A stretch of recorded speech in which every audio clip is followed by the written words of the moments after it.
सागर वाले जंगल के सभी पक्षी अब बहुत सियाने हो गए थे। सभी पक्षियों ने अपने अपने घरों के पास खेती की हुई थी। चिड़िया ने अपने खेत में तरबूज के बीज बोए थे। चिड़िया, उसका पति और उनकी बेटी ने बहुत मेहनत से बीज बोकर उन्हें पानी भी दे दिया था। उनके पड़ोस में कालू कौवा रहता था, जिसकी पत्नी गोरी कौवी चिड़िया से बहुत जलती थी। गोरी कौवी चिड़िया के खेत में आती है। चिड़िया, इस बार तुमने अपने खेत में क्या बोया है? गोरी बहन, पिछली बार हमारी तरबूज की फसल बहुत अच्छी हुई थी, इसलिए हमने इस बार फिर तरबूज के बीज ही बोए हैं। और आपके पति ने अपने खेत में क्या बोया है? मैं अभी जाकर पूछती हूँ। फिर गोरी कौवी जल्दी से वहाँ से चली जाती है और चिड़ियाओं का परिवार अपने घर को चला जाता है। कालू, तुमने अपने खेत में क्या बोया है?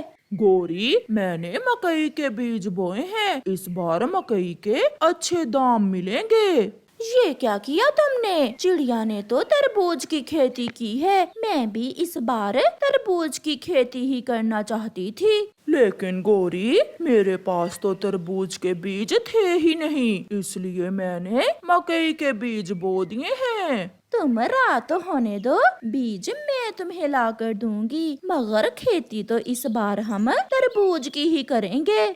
फिर रात हो जाती है। गोरी कौवी अपने पति को साथ लेकर जाती है। गोरी कौवी अपने खेत से सारे मकई के बीज निकाल लेती है और चिड़िया के खेत में चली जाती है। गोरी, अब क्या करना है? मुझे तो कुछ समझ नहीं आ रही कि तुम क्या करने वाली हो। अब मकई के बीज चिड़िया के खेत में दबाकर हम तरबूज के बीज निकाल कर अपने खेत में बो देंगे। कैसा रहा मेरा प्लान? प्लान तो ठीक है, अगर कोई गड़बड़ ना हो जाए तो। मैंने जो कहा है वो करो, सब ठीक ही होगा। फिर वो ऐसा ही करते हैं। वो दोनों दुष्ट कौवे चिड़िया के खेत से तरबूज के बीज निकालकर वहाँ मकई के बीज दबा देते हैं और अपने खेत में जाकर तरबूज के बीज बो देते हैं। समय गुजरता गया और चिड़िया को पता ही नहीं चलता कि उसके खेत में तो तरबूज के नहीं बल्कि मकई के बीज हैं। फिर जब एक दिन चिड़ियाओं का परिवार अपने खेत में आता है तो देखकर हैरान हो जाता है कि उनके खेत में पौधे उगे हुए थे। गुड़िया के पापा, ये कैसे हो सकता है? तरबूज की तो बेल होती है और हमने तरबूज के बीज बोए थे, मगर ये पौधे तो बहुत अजीब हैं। मैंने भी पहले कभी ऐसे पौधे नहीं देखे, मगर आप छोड़ो, ऊपर वाला ठीक ही करेगा। हम मेहनत करते हैं। फिर वो सब काम में लग जाते हैं। वो नदी से पानी लाते और गुड़िया उन पौधों को पानी देती। पड़ोसी कौवे बहुत खुश थे क्योंकि उनके खेत में बेलें थीं। कालू जी, इस बार मुझे तरबूज बेचकर अच्छा मुनाफा होगा और मैं अपने लिए सोने के गहने लूंगी। चलो अब इन बेलों को पानी देते हैं। फूल लग गए हैं, कुछ ही दिनों में हमारे तरबूज तैयार हो जाएंगे।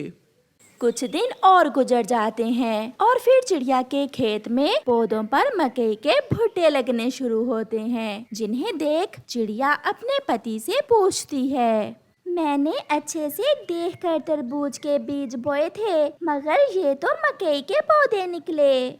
मम्मा, कोई बात नहीं, मकई की फसल भी तो अच्छा मुनाफा देती है। कौवे के खेत में भी तरबूज लग चुके थे और अब कौवा और कौवी अपने तरबूजों के पकने का इंतजार कर रहे थे। फिर एक दिन आसमान पर गहरे बादल छा जाते हैं और तेज बारिश शुरू हो जाती है। सारा दिन बारिश होने से खेतों में पानी भर जाता है। कौवों का तरबूज का खेत तो तालाब बन चुका था। सारा दिन और सारी रात बारिश होती है। फिर जाकर दूसरे दिन बारिश रुकती है। कौवों के सारे तरबूज पानी में डूबकर गल सड़ जाते हैं, मगर चिड़िया के खेत में मकई के पौधे पानी से ऊंचे थे, इसलिए चिड़िया की फसल बच जाती है। चिड़िया अपनी मकई की फसल तोड़कर बैलगाड़ी पर लादकर मंडी बेचने जाती है, जिसे देखकर गोरी अपने पति से कहती है, कालू सच ही कहते हैं, किसी का बुरा सोचने से हमेशा अपना ही बुरा होता है। हमारे तरबूज पानी में डूब गए और चिड़िया अपनी मकई की फसल मंडी में बेचकर मुनाफा कमाने जा रही है। फिर वो दोनों रोने लग जाते हैं। प्यारे दोस्तों, इस कहानी से हमें सीख मिलती है, जो किसी का बुरा सोचता है अंत में उसका अपना ही बुरा होता है। कालू कौवा और उसकी पत्नी गोरी कौवी सुबह से नदी पर बैठे हुए थे, मगर अभी तक कोई भी मछली उनके जाल में नहीं लगी थी। कालू जी, आज तो किस्मत ही खराब है, लगता है आज खाली हाथ ही वापस जाना होगा। गोरी कौवी ने अभी ये बात ही की थी कि कालू कौवे के जाल की रस्सी हिलने लगती है और कौवा शोर मचाता है। लग गई, कोई बड़ी मछली जाल में लग गई। गोरी जल्दी आओ, मेरे साथ रस्सी खींचो। फिर वह दोनों पति पत्नी मिलकर रस्सी खींचते हैं, मगर जब जाल बाहर आता है तो वो दोनों अपने जाल में एक संदूक देखकर हैरान हो जाते हैं। कालू, ये तो कोई पुराना संदूक लग रहा है। गोरी, इस संदूक में जरूर कोई बड़ा खजाना होगा। जल्दी करो, इस संदूक को लेकर घर चलते हैं, कहीं कोई दूसरा पक्षी ना देख ले इसे। तब वो घर जाकर देखते हैं तो उस संदूक पर एक बड़ा ताला लगा हुआ था। कालू, जल्दी से खोलो इस संदूक को, देखें तो इसमें है क्या। गोरी, इस पर तो ताला लगा हुआ है, ये खुल ही नहीं रहा।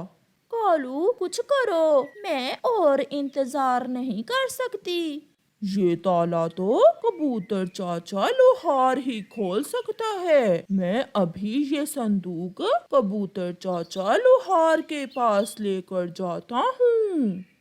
फिर कालू कौवा वो संदूक लेकर कबूतर चाचा की तरफ जाता है, जो एक लोहार पक्षी था।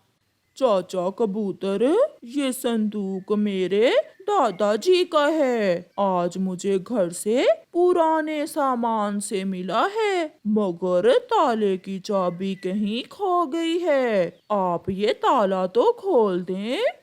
ये संदूक तो बहुत पुराना लग रहा है, ऐसा लग रहा है इसमें कोई बड़ा खजाना होगा। अगर मैं ये ताला खोल दूं तो तुम मुझे क्या दोगे? अगर इसमें कोई खजाना हुआ तो मैं तुम्हें भी उसमें से कुछ हिस्सा दूंगा। तो फिर मैं अभी ये ताला खोल देता हूँ। ऐसा कहते हुए कबूतर चाचा अपना हथौड़ा उठाता है और उस बड़े ताले को खोलने लगता है। ताला खुल जाता है और उस संदूक में सच में एक खजाना था। सोना और हीरे, बहुत कीमती खजाना था उस संदूक में। साथ में एक चिट्ठी भी थी। खजाना, इसमें तो सचमुच खजाना है, अब मुझे मेरा हिस्सा दो। रुको चाचा, पहले इस चिट्ठी को तो पढ़ें, इस पर क्या लिखा हुआ है। मगर हमें तो पढ़ना नहीं आता। मैं अभी जाकर चिड़िया को बुला कर लाता हूँ, वही हमें पढ़कर सुनाएगी कि इस चिट्ठी पर क्या लिखा हुआ है। फिर चाचा कबूतर जल्दी से जाता है और चिड़िया को बुलाकर ले आता है। चिड़िया, चिड़िया, ये चिट्ठी जल्दी से पढ़कर सुनाओ, इस पर क्या लिखा हुआ है। फिर चिड़िया चिट्ठी पढ़ती है। ये संदूक जिसे भी मिले वो इस खजाने में से आधा हिस्सा गरीब पक्षियों में बांट दे और इस संदूक को वापस नदी में फेंक दे जहाँ से ये मिला था।